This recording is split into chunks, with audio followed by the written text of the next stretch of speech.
La persona que tiene más opciones no es la más atractiva, ni la más inteligente, es la que tiene el control. Y aquí viene la verdad incómoda. En las relaciones, el poder no lo tiene quien más siente, sino quien menos necesita. ¿Alguna vez has notado cómo alguien cambia cuando siente que puede perderte, o cuando cree que ya te tiene asegurado? En este vídeo vamos a desmontar una de las dinámicas más invisibles pero más determinantes en las relaciones: el poder basado en las opciones. Entender esto no solo cambia cómo ves a los demás, cambia cómo te posicionas tú. Si te quedas hasta el final, vas a empezar a ver patrones que antes pasaban desapercibidos, y probablemente entiendas por qué algunas relaciones se inclinan siempre hacia el mismo lado. Poca gente lo admite, pero las relaciones rara vez son equilibradas desde el principio. Aunque ambos digan lo mismo, aunque ambos sientan algo, siempre hay una asimetría invisible. Uno invierte más emocionalmente, otro observa. Uno teme perder, otro evalúa. Y en ese pequeño desequilibrio se empieza a construir una jerarquía silenciosa que marcará toda la dinámica posterior sin que nadie la nombre directamente. Esa diferencia no siempre es evidente, pero se percibe en detalles sutiles. Quien escribe primero, quien espera respuesta, quien se preocupa más por gustar. La persona con más opciones no necesita demostrar tanto, no se esfuerza en exceso, no siente urgencia. Y esa calma, paradójicamente, genera más atracción porque comunica algo que no se puede fingir: abundancia emocional o social. El problema es que la otra persona lo percibe, aunque no sepa explicarlo. Siente una ligera inseguridad, una necesidad de compensar. Y sin darse cuenta, empieza a ceder terreno. Empieza a adaptarse, a complacer, a intentar asegurar algo que aún no está claro. Y ahí, sin ruido, ya se ha establecido quien tiene más control. Pero esto no empieza en la relación, empieza mucho antes. Cuando hablamos de tener opciones, no nos referimos solo a tener otras personas interesadas. Tener opciones también significa tener una vida que no depende de una relación. Significa tener propósito, rutinas, objetivos, identidad. Porque quien tiene una vida llena no necesita aferrarse a nadie. Y esa independencia es percibida como valor real, no como una estrategia. La mayoría comete el error de pensar que las opciones son externas, cuando en realidad son internas. Puedes tener muchas personas alrededor y aún así sentir escasez emocional. Y también puedes tener pocas, pero sentirte completo. La diferencia está en si necesitas o eliges. Y esa diferencia es lo que cambia completamente tu posición dentro de cualquier interacción afectiva. Cuando alguien percibe que tú eliges y no necesitas, automáticamente se reconfigura su comportamiento. Se vuelve más atento, más implicado, más presente. No porque tú lo exijas, sino porque siente que puede perder algo valioso. Y el miedo a perder siempre genera más movimiento que el deseo de conseguir. Y aquí es donde aparece la primera gran contradicción. Parece injusto, pero es una constante psicológica. Cuanto más necesitas que alguien se quede, más probabilidades tienes de perderlo. Porque la necesidad genera presión, y la presión genera rechazo. No es algo consciente, no es algo que la otra persona decida racionalmente. Es una reacción emocional automática ante la sensación de ser imprescindible para alguien. Cuando alguien siente que tú dependes de su presencia para estar bien, se activa un mecanismo de retirada. No porque quiera hacerte daño, sino porque pierde el reto, pierde la incertidumbre, pierde el valor percibido. Lo que está asegurado deja de ser atractivo. Y eso es algo que ocurre en todos los niveles de interacción humana, no solo en relaciones sentimentales. Por eso muchas personas viven el mismo patrón una y otra vez. Al principio todo fluye, hay interés, hay equilibrio. Pero en cuanto uno empieza a implicarse más, a necesitar más, a mostrar miedo a perder, la dinámica cambia. Y sin entender por qué, la otra persona empieza a alejarse lentamente. Pero entonces, ¿quién tiene realmente el poder? El poder en una relación no es visible. No se declara, no se negocia, no se verbaliza. Se manifiesta en quien puede irse sin romperse. La persona que sabe que puede salir de la relación y seguir adelante es la que tiene el control real, aunque no lo ejerza de forma consciente o manipuladora. Ese poder no se basa en frialdad, sino en autosuficiencia emocional. No es que no le importe la otra persona, es que no depende de ella para sostener su identidad. Y eso crea una posición de estabilidad que el otro percibe como fortaleza. No hay ansiedad, no hay urgencia, no hay necesidad de controlar. Mientras tanto, quien siente que no puede perder la relación entra en una dinámica completamente diferente. Empieza a adaptarse, a evitar conflictos, a priorizar al otro por encima de sí mismo. Y sin darse cuenta, empieza a ceder su propio valor dentro de la relación. Y lo más peligroso es que esto se puede invertir. Una relación no es estática. El poder puede cambiar de manos con el tiempo.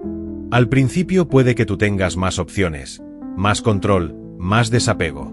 Pero si empiezas a implicarte más, a centrar tu vida en esa persona, a reducir tus opciones externas e internas, la balanza se invierte lentamente. Ese cambio no es inmediato, es progresivo. Y muchas veces no te das cuenta hasta que ya ha ocurrido. Empiezas a esperar más, a necesitar más atención, a interpretar más los silencios. Y la otra persona, sin hacer nada especial, empieza a ocupar una posición dominante en la dinámica. Lo curioso es que la otra persona tampoco suele ser consciente de este cambio. Simplemente reacciona a lo que percibe. Si siente que ahora tú estás más disponible, más dependiente, más invertido, su comportamiento cambia automáticamente. No es estrategia, es respuesta. Pero hay algo aún más incómodo detrás de todo esto. Lo que no es fácil de conseguir tiene más valor.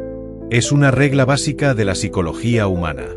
Y en las relaciones, esto se traduce en algo muy claro. Quien no está completamente disponible resulta más atractivo. No porque juegue a desaparecer, sino porque no necesita estar constantemente presente para validarse. La disponibilidad excesiva elimina el misterio. Y sin misterio, la mente deja de invertir. No hay preguntas, no hay incertidumbre, no hay tensión emocional. Todo está claro, asegurado, predecible. Y eso, aunque suene contradictorio, reduce el interés en lugar de aumentarlo. Por eso muchas personas sienten que cuando dejan de perseguir, el otro vuelve. No es magia, es percepción. Al retirarte, comunicas que tienes otras opciones, otras prioridades, otra vida. Y esa señal reactiva el interés del otro de forma casi automática. Pero esto no va de jugar, va de entender. Aquí es donde muchos se confunden. Pensar en opciones y control no significa manipular o jugar con las emociones de otros. Significa entender cómo funciona la dinámica real. Porque ignorarla no la elimina, solo te coloca en desventaja sin que lo sepas. El posicionamiento emocional es clave. No se trata de fingir desapego, sino de construir una vida en la que el desapego sea real. Donde la relación sea importante, pero no imprescindible. Donde quieras a alguien, pero no necesites que se quede para sentirte completo. Cuando ese posicionamiento es auténtico, se nota. No hay incoherencias, no hay contradicciones. Y eso genera un tipo de atracción mucho más estable, más sólida, menos basada en la necesidad y más basada en la elección consciente. Y aquí llegamos a la raíz del problema. La mayoría de las personas no pierde relaciones por lo que hace, sino por lo que transmite. Y lo que transmite suele venir de una escasez interna.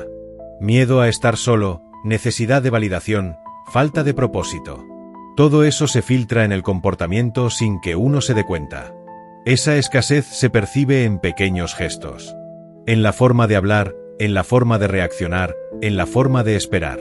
Y aunque no se verbalice, el otro lo siente. Siente que hay una carga emocional que no quiere sostener. Y eso genera distancia, aunque no haya conflictos evidentes. Por eso trabajar en uno mismo no es un cliché, es una necesidad real. Porque cuanto más completo estás internamente, menos necesitas fuera. Y cuanto menos necesitas, más opciones tienes. Y cuanto más opciones tienes, más control tienes. Pero entonces, ¿qué deberías hacer realmente? Recuperar el control no consiste en cambiar al otro, sino en cambiar tu posición. Volver a construir tu vida fuera de la relación. Recuperar tus rutinas, tus objetivos, tu identidad. Dejar de centrar todo en una sola persona y volver a distribuir tu energía. Eso no solo cambia cómo te sientes, cambia cómo te perciben. Pasas de alguien disponible y predecible a alguien con mundo propio. Y ese cambio es inmediato en la dinámica, aunque nadie lo verbalice. El respeto aumenta, la atención aumenta, el interés se reequilibra. No porque estés jugando, sino porque has dejado de depender. Y esa es la clave. El control nunca se consigue forzando, se consigue dejando de necesitar controlarlo todo. Y con esto, llegamos a la verdad final. La verdad es que el amor no elimina las dinámicas de poder, las disfraza. Puedes sentir profundamente por alguien y aún así estar en una posición de desventaja si no tienes opciones. Porque el sentimiento no equilibra la balanza, la posición sí. Quien tiene más opciones no siempre es quien más quiere, pero sí es quien decide. Decide cuánto invierte, cuánto se implica, cuánto se queda. Y eso le da una ventaja que muchas veces pasa desapercibida hasta que ya es demasiado tarde. Entender esto no es para volverte frío, es para volverte consciente. Porque solo cuando entiendes la dinámica, puedes dejar de caer siempre en el mismo lado de la balanza. Tal vez la pregunta no es quién tiene más opciones, sino porque tú sientes que no las tienes. Porque ahí está la verdadera raíz de todo. Si este vídeo te ha hecho ver algo que antes no veías, suscríbete. Porque aquí no hablamos de lo que te gustaría escuchar, hablamos de lo que realmente está pasando.